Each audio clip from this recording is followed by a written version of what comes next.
Welcome to 247 Real Talk. I'm your host, Julian Perry. It's a pleasure to be here with you once again for another episode of the 247 Real Talk podcast.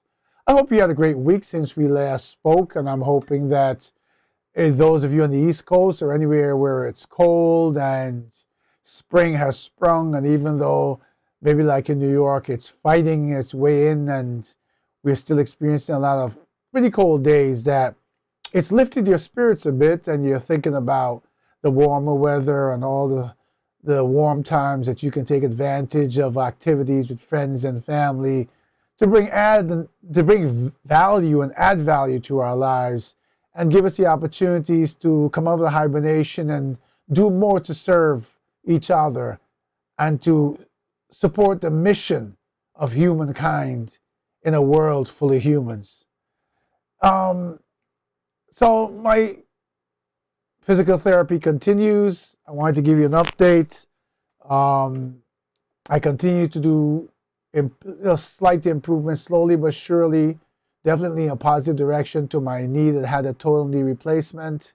Unfortunately, the left knee, which needs this knee replacement, has deteriorated to the point where I basically can't walk much, and if I do, I have to do it only with a brace. Can't stand very long on it. And I've got a long way to go. The next surgery won't be until October of this year for several reasons, some of which I choose not to disclose. But let's just say I've got a challenging 7 months ahead of me. And I'm thankful for each and every one of you and all of those who send messages of support and love that keep me going and let me know that I can do this. And of course, as a child of God, I believe I can do all things through Christ who strengthens me. So for my episode this week, I'm going to talk, a bit about the inherent characteristic in many human beings to dismiss humanity and be inhumane. And I'm going to remind everyone that irrespective of what's happening in our country, in this beloved land of the United States, that we are human and that God is in charge. And so before I come back to have a conversation with you, I want you to keep that in mind and think about all those people who are being impacted so that when I come back, we can have a real heart-to-heart about where we are at this time in our society.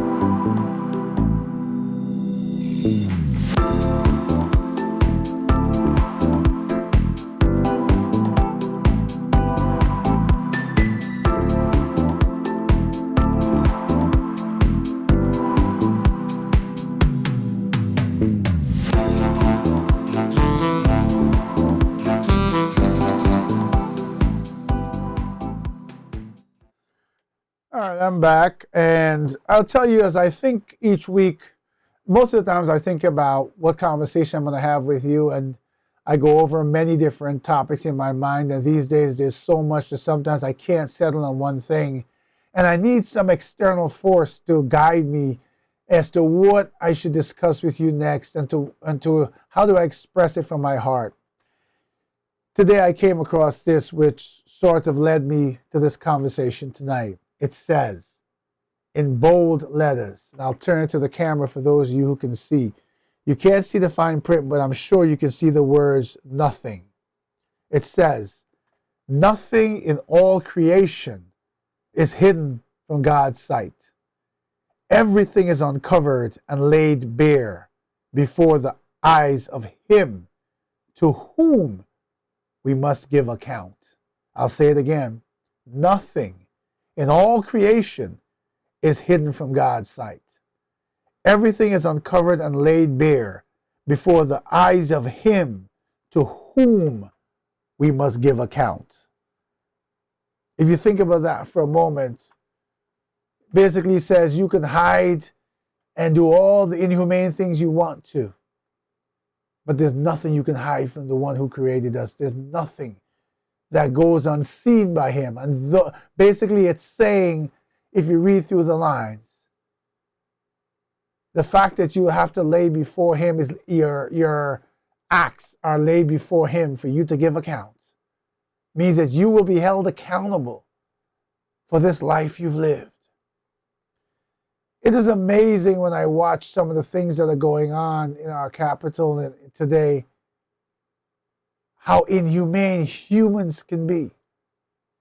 As much as we understand and we've seen, activities of some of the most horrendous acts done in time over the years of murders and killings and shootings and just barefaced brutality upon each other, I still struggle with how one human being can disregard another or disregard millions of others for personal gain. I don't understand, although I understand how anger can lead to hate and the struggle that people have with anger. I've never, I've been blessed that way, but I've never been able to experience how hatred because of prejudice, ethnicities, and how hatred because of greed and this false sense of superiority because of the color or because of your socioeconomic status can allow you to oppress and allow so many millions of people to be subjected to punishment and oppression that affects their lives to the point where they're mentally and physically abused by the acts of those who are actually in positions to help and to actually empower and to heal and to make better. I glanced to my computer screen on my left to remember the story, the first one I wanted to lead with. I read a story 2 days ago about a couple who came here in the 1990s escaping a brutal time in Colombia. They applied for asylum, and due to moving around and communication issues, they missed one of their interviews, and the penalty was that their case was closed, immigration interviews. From the 90s, around 1998 to around 2021, they exhausted the legal system trying to get approved for asylum. All this time, one of the requirements was that irrespective of what was going on in their lives and in their case, they had to check in with immigration.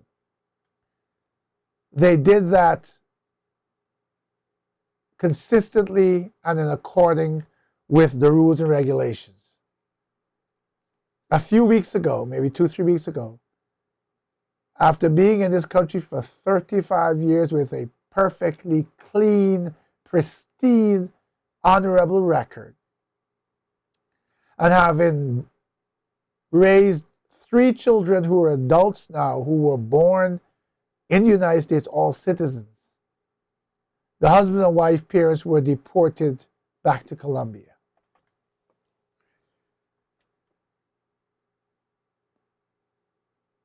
I struggle. You see me lowering my head. Those of you who are listening to the audio version hear silence because I'm struggling with what I feel in my heart.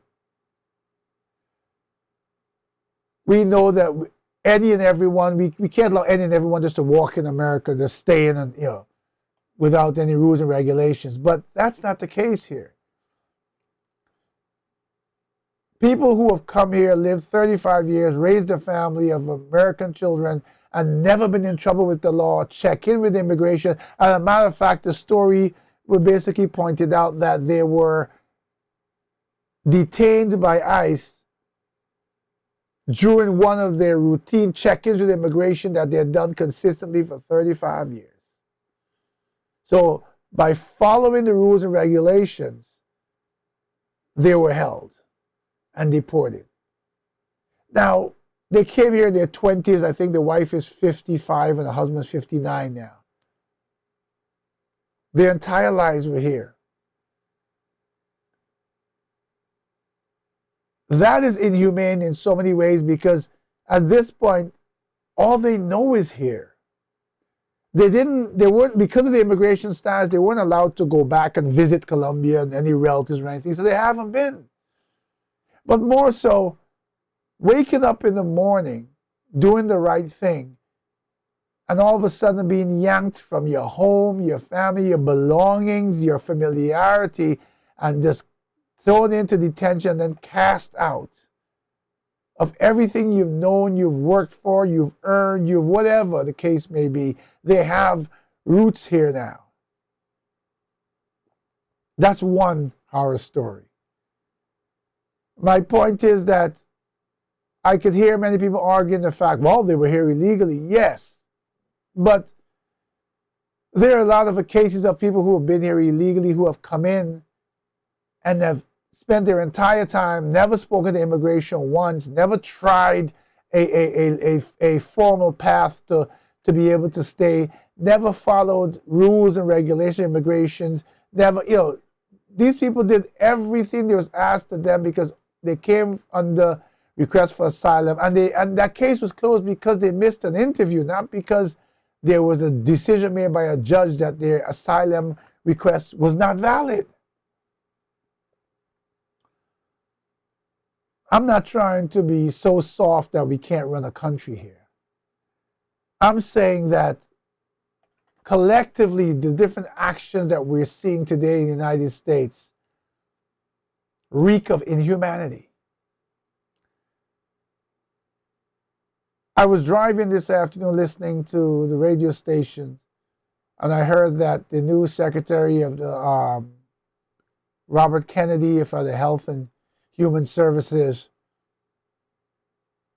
hinted that there'll be upcoming layoffs of 20,000 people from the Department of Health and Human Services across the country.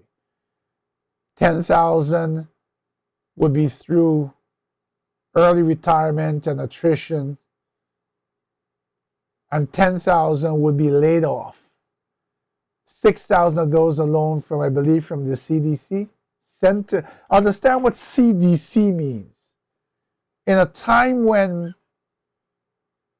we use terms like superhuman bugs, superhuman viruses, in a time when we just witnessed 3 to 4 million people dying around the world from COVID.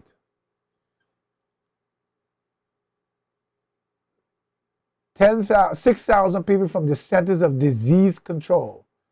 In a time when we can say that we've, in America, because of the workforce, we beat the onslaught, possible onslaught of Ebola. We made it through COVID even though we lost tens of thousands of lives.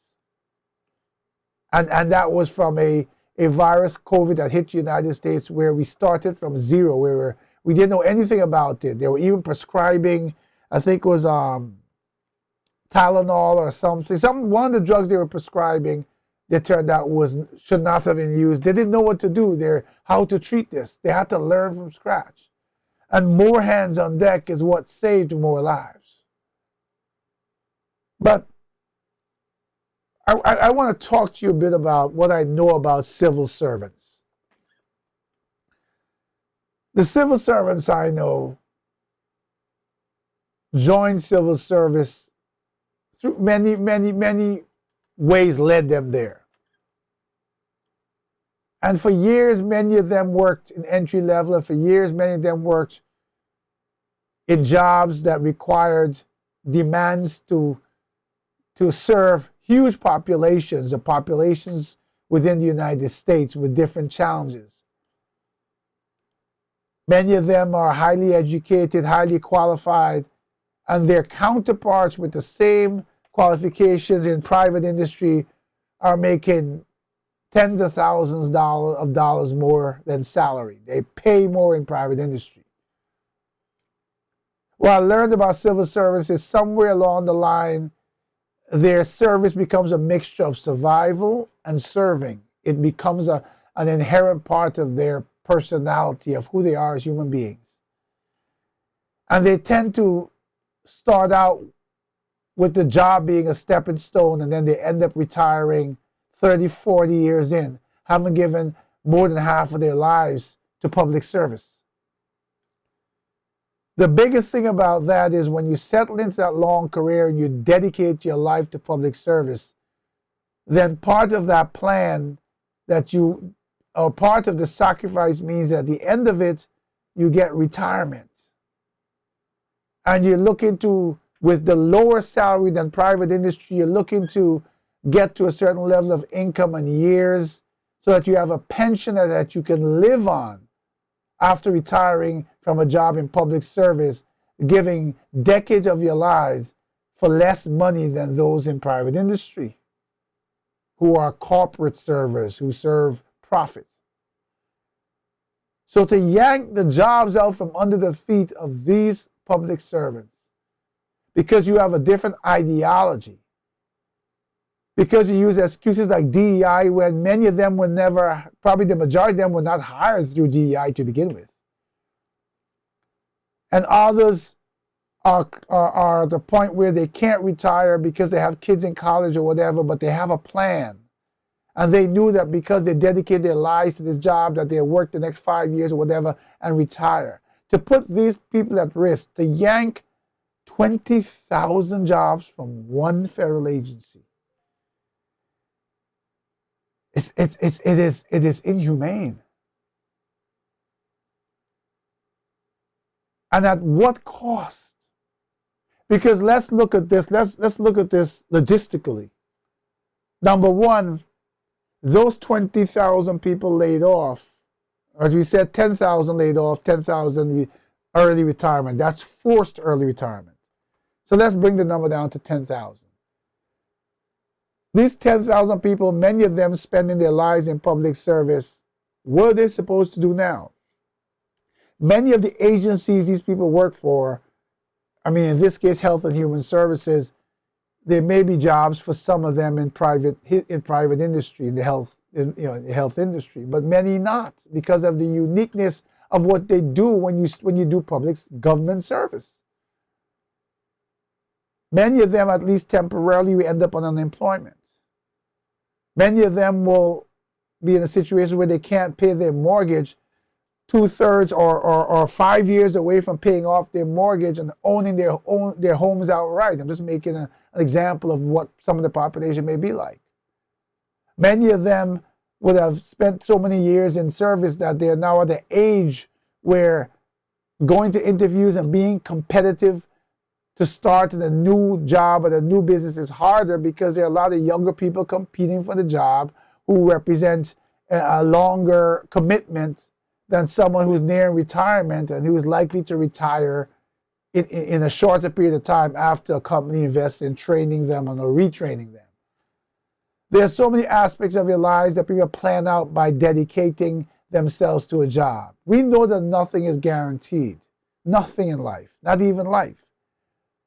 But there should be a situation that allows for a human approach in bringing the numbers of government down. And I'm not objecting to an administrator with a certain ideology saying, look, we think government is too big. We want to shrink it. Let's come out with a plan that over the next 5 years or 4 years, we're going to shrink X amount per year. And this is how we'll do it, that we allow people to retire and have a good income, certain people to be repurposed into other areas. Every single agency in government can't be overpopulated. Life's just not that way.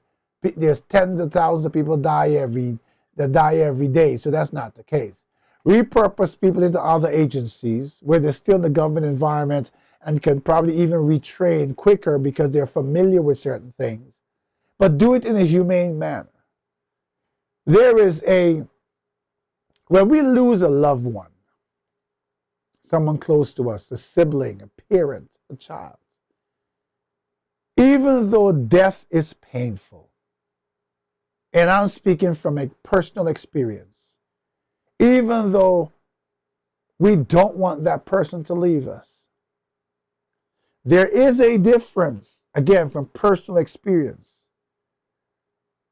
from the effect and impact on your entire mental, physical, your entire being, from someone who you deeply loved being sick over a period of time and going down and it's hurting, but you get to a point where you know it's going to hurt at the end, but you see the prognosis, versus getting up one morning smiling, getting a phone call, that person is dead.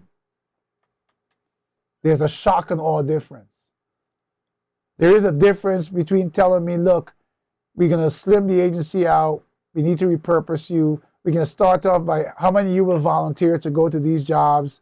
Then after the volunteer pool is complete, if we don't have enough moved around to be humane and enough people, then we have to make a second choice of mandatorily making you do this, or we have to find approaches to help these people. It is not okay to say, I think government is too big, so I'm just going to destroy the lives of tens of thousands. And I'm talking about 20,000 people at HHS. We don't have a clear picture up to now as to how many people DOGE has caused to lose their jobs across this government, all manipulated by Elon Musk, who without a doubt is brilliantly in his playing field, manipulating things for his benefit. He's already the richest man in the world. Let me tell you something. You hear me week after week speaking to you and preaching to you about the need to be righteous, the need to be kind, the need to be conscientious, the need to be humane. Last I heard, I don't know what his value is now because stocks have been going down in some of his holdings, but there was a point a couple of weeks ago where they said he was worth $400 billion.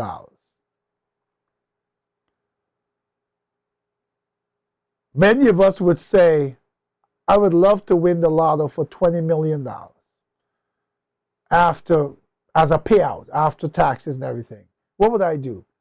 Pay off my home, help some family members buy a home for some family members who have been struggling, for even friends, buy a facility or pay off a mortgage of some people you don't know, who you've heard about, who've gone through situations where their children have cancer and they've spent their life savings on medical. There's so many stories where people need help. And that's with $20 million. And make sure you have enough money that you can retire, you and your family can enjoy a little time. I don't believe in showing off. I don't believe in $20 million, I'm going to go buy a Ferrari. No. A car, I like to drive a nice vehicle. I do that now. And it's enough. I would not change my current vehicle if you gave me $100 million today. I know that sounds crazy to some people, but I believe me when I say I'm satisfied. What I would do is come back on this same podcast and be accountable to you who have stuck with me since COVID when I started this. I think this episode is 244, 245, and we're getting to 250. I would be accountable to you and make myself accountable to you to tell you each and every, can't be every week, that's too short, every month, what my actions have been to help, where I've chosen to help, and how I've chosen to take that money and empower people, change the lives of people, help some people with medical expenses, help some people who have been shut out of the educational system because of the socioeconomic bandages and shackles that have been put on their hands and feet. How much I've taken people with a dream who have been struggling but have been oppressed by a system which right now has become more oppressive. Maybe even get a subset of those people who were laid off, hear their stories, examine their stories, because you can't always think that people will tell you the truth, right? But figure out who were really hurting and maybe pay off a few mortgages so that whatever since they lost their job, whatever unemployment or whatever other job they find which doesn't pay as much as where they were, allows them to live. We have a man making decisions about poor people, middle-income people, lower middle-income people, a few upper middle-income people, a man who is worth $400 billion. What does he understand about today's struggle? I'm not saying he never had a struggle in his life. But when you reach that level and you've been that way for so long, what do you know about today's struggle? And today's struggle is not the same as decades ago struggle. I remember as a kid growing up in the Caribbean, people would be hungry and they would in the morning sometimes I would hear someone knock at the gate. And my mother would say, "Who's that?" And they would say, "Hi, ma'am. I'm just came to see if you could help me. I'm hungry." And God rest her soul. Many occasions I saw my mother go downstairs, tell them, "Don't go anywhere." And she would go down and she would make a cup of tea. And she would make a couple of sandwiches. And then she would make some extra sandwiches and extra food, or if sometimes we cooked the day before because it would be early in the morning, so they wouldn't have cooked for the day yet. But, Caribbean people always cook a lot and there's always food around. And take a plastic container and fill that with food. And speak with them and say, "What's going on? Ma'am, I'm hungry. I got 3 kids, blah, blah. I'm not." And a lot of times, it's Jared, they weren't asking for money. They were asking for food. You could see the hunger in their faces. And she would help them out. And then she would ask them how many kids they have. And she would take out enough food that she says, "Look, I can help you, for today. Maybe someone else will help you tomorrow. Here, take this sandwiches and tea and come sit down. Come sit down here in front of my house in our yard. Bring a chair for you to sit down. Have this hot cup of tea. Eat this breakfast. And take this container of food with you for your family, wherever you're going to have dinner." Every single person was almost in tears in gratitude. Then my mother would say, maybe, we lived in a society where people helped. I hope someone will help you tomorrow. Sometimes she would give them a few dollars and say, "Here, get your kids something." Sometimes while they were down there sitting, eating, she would come inside and look for, "What are your kids' ages?" And my brother and I might lose a shirt or a pair of pants, and she would give it to this person for their kids. That's who she was. And because of that's who she was, that's who I am. That's who my extended family is. We all grew up the same. My cousins, their parents, were all about helping. We had a heart. When God created us, flawed as we are, the amount of sins that we commit every day, if God didn't love us so much and have a heart, think of what would happen to each and every one of us. Think of how hungry we would all be. Even the man with $400 billion wouldn't have that. He would just be another hungry man. But God. And a few of us have been blessed beyond and given the opportunity to impact lives in a way that lifts people.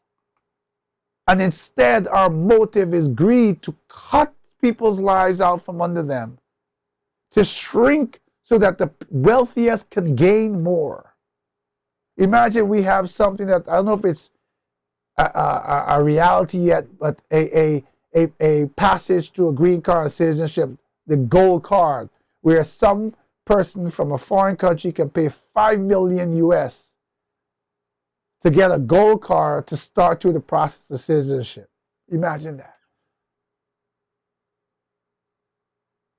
When have we become unaccountable as humans? When did humanity mean that we fought so much for ourselves and our greed and grabbing so much of earthly possessions that the power of money has become so powerful that we have forgotten that each time we speak, we breathe. Each time we get a paper cut, we bleed. Those simple things should be constant daily reminders of how much we do not have control, how much there's of a power exists of our Creator who can make sure that we leave that $400 billion and never have the opportunity to spend it. And that somehow, some way, through His ways that are so much greater than ours, that all that wealth that we use to destroy people's lives is snatched from us, snatched from our families even, and in some twist of faith is given back to all those that you hurt. Money, greed, and power on this earth are a false sense of immortality.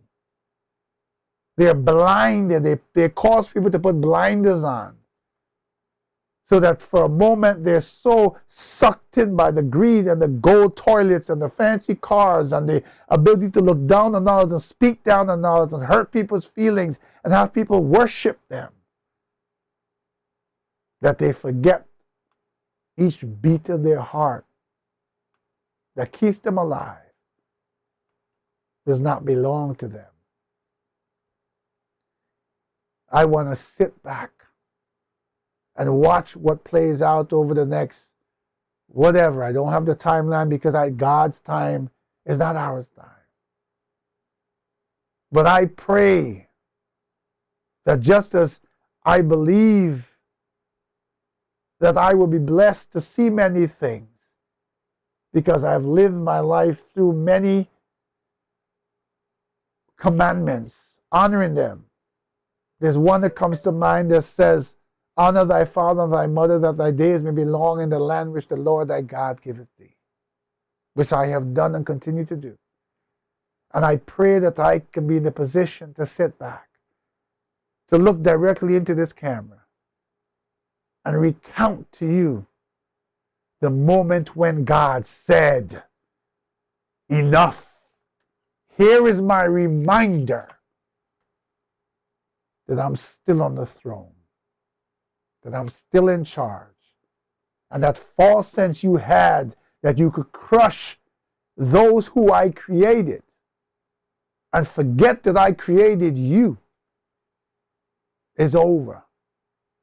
Here is the reminder of who you are and whose you are. Let us never forget that we have a lot of power to do such great things in our lives, not only for ourselves, but more importantly, for others. Let us never forget. It's an old saying that you're probably tired of hearing. But when one's life is over and laid to rest, and we go to visit the resting place, we look at a tombstone that says sunrise dash sunset. The year we were born, the year we died. And the most important thing on that tombstone is the dash, which represents the time we were here, and more importantly, to our Creator and to this earth that we temporarily occupy, what we did with the time we were given, and how we chose to live with each other and treat each other and love our neighbors as ourselves, to honor our Creator. Until the next time, please have a great week, a great weekend. Take care of yourselves, and please take care of each other.